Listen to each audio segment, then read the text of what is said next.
السلام علیکم ورحمۃ اللہ وبرکاتہ۔ آج انشاءاللہ ہم بہت امپورٹنٹ ٹاپک دیکھیں گے اور وہ ہے زکوٰۃ۔ زکوٰۃ کیوں امپورٹنٹ ہے؟ اگر آپ اپنے پریویس پیپرز کا انالیسس کریں تو آپ کو اندازہ ہوگا کہ ہر پیپر میں کوئی نہ کوئی ایک رکن ضرور پوچھا گیا ہوتا ہے۔ تو چونکہ زکوٰۃ ارکان اسلام میں سے ایک اہم رکن ہے، اس لیے یہ ایک امپورٹنٹ کوشچن ہے۔ تو لیٹس اسٹارٹ آور ٹاپک۔ بسم اللہ الرحمن الرحیم۔ زکوٰۃ، سب سے پہلے ہم اس کا لغوی معنی دیکھیں گے۔ زکوٰۃ کے لغوی معنی ہے پاک ہونا۔ زکوٰۃ کی اصطلاحی معنی نصاب کے مطابق جس مال پر ایک سال گزر گیا ہو، اس مال میں سے 40واں حصہ کسی مستحق کو اللہ کی رضا کے لیے دینا، یہ زکوٰۃ کہلاتا ہے۔ وی آل نو۔ نیکسٹ ہم دیکھیں گے زکوٰۃ کا نصاب کیا ہے۔ تو 52.5 تولے چاندی ہو یا 7.5 تولے کسی کے پاس سونا موجود ہو، یا 52.5 تولے چاندی یا 7.5 تولے سونے کے برابر اگر کسی کے پاس مال موجود ہے، اس پر زکوٰۃ 2.5% کی شرح پر عائد ہوتی ہے۔ اب ہم دیکھیں گے سوائم پر بھی زکوٰۃ عائد ہوتی ہے۔ سوائم مویشی جانوروں کو کہتے ہیں۔ اب ان کی ریشیو ڈیفرنٹ ہے، جیسے اونٹ، گائے، بیل، بھینس، بھیڑ، بکریاں، ان سب پر زکوٰۃ عائد ہوتی ہے۔ اگر کسی کے پاس 5 سے زیادہ اونٹ ہوں، اس پر زکوٰۃ عائد ہوگی۔ اگر 30 سے زائد کسی کے پاس گائے، بیل، بھینس ہیں تو اس پر زکوٰۃ عائد ہوگی۔ اور اگر کسی کے پاس بھیڑ، بکریاں 40 سے زائد ہیں یا 40 ہیں تو اس پر زکوٰۃ عائد ہوگی۔ اس کے علاوہ زرعی پیداوار پر بھی زکوٰۃ عائد ہوتی ہے۔ زرعی پیداوار پر جو زکوٰۃ عائد ہوتی ہے اسے عشر کہتے ہیں۔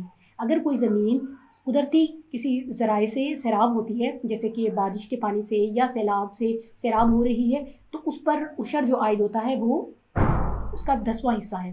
لیکن اگر زمین آرٹیفیشل سورس سے سیراب ہو رہی ہے، جیسے کسی ٹیوب ویل سے، کنویں سے، اس پر زکوٰۃ کی شرح 20% ہوگی۔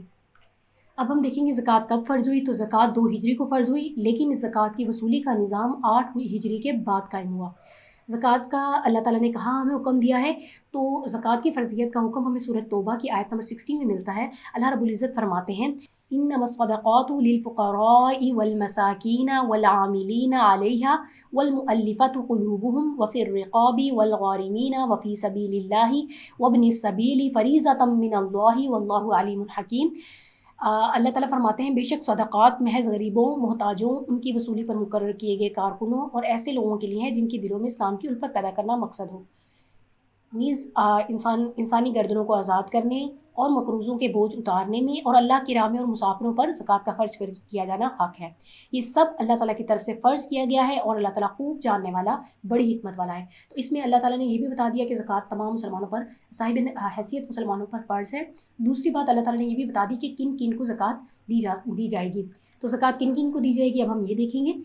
تو زکوٰۃ سب سے پہلے فقراء کو دی جائے گی۔ فقیر کس کو کہتے ہیں؟ تو فقیر اس شخص کو کہتے ہیں جو کسی ایسی مصیبت سے دوچار ہو جس کو پورا کیے بغیر رہ نہ سکتا ہو، لیکن وہ ضرورت مند ہو، محتاج ہو، غریب ہو۔ اب وہ کون ہے؟ جیسے کہ معذور، نابینا شخص، کوئی مستقل مریض ہے تو اپنے علاج کے لیے اس کے پاس اماؤنٹ نہیں ہے، تو اس کو زکوٰۃ کی رقم دی جا سکتی ہے۔ اسی طرح مساکین کن کو کہتے ہیں؟ مساکین اس شخص کو کہتے ہیں جو کام کرنے سے معذور ہو لیکن عزت نفس کی وجہ سے کسی کے سامنے ہاتھ نہ پھیلاتا ہو، تو وہ ہمارے معاشرے میں ایسے لوگوں کو سفید پوش لوگ کہتے ہیں۔ تو سفید پوش لوگ مساکین کی کیٹیگری میں آئیں گے، ان کو زکوٰۃ دی جا سکتی ہے۔ پھر اگلی کیٹیگری آتی ہے عاملین ان ورکرز کو کہتے ہیں جو کہ زکوٰۃ کی وصولی، زکوٰۃ کے حساب کتاب اور اس کی تقسیم پر مامور ہوتے ہیں، ان تمام کاموں کو سر انجام دیتے ہیں، تو ان کی تنخواہ زکوٰۃ کی رقم سے ادا کی جا سکتی ہے۔ غلاموں کی آزادی میں زکوٰۃ کی رقم سے غلام آزاد کر کے، غلام خرید کر آزاد کیے جا سکتے ہیں۔ آج کل غلام نہیں ہوتے، لیکن کوئی ایسا قیدی جو کہ غیر مسلم ممالک میں موجود ہے تو ان کی آزادی کے لیے بھی زکوٰۃ کی رقم استعمال کی جا سکتی ہے۔ فی سبیل اللہ میں حج بھی آتا ہے۔ فی سبیل اللہ میں وہ تمام لوگ آ جاتے ہیں جو اللہ کی راہ میں کوشاں ہوں اور روزی کمانے کی فرصت نہ ہو، جیسے کہ جہاد کرنے والے، دین کی تبلیغ و اشاعت کرنے والے، نادار، طالب علم وغیرہ۔ یہ سب لوگ چونکہ اللہ کے کلمے کی سربلندی کے لیے کوشاں ہوتے ہیں، اس لیے ان پر بھی زکوٰۃ ان کو بھی دی جا سکتی ہے۔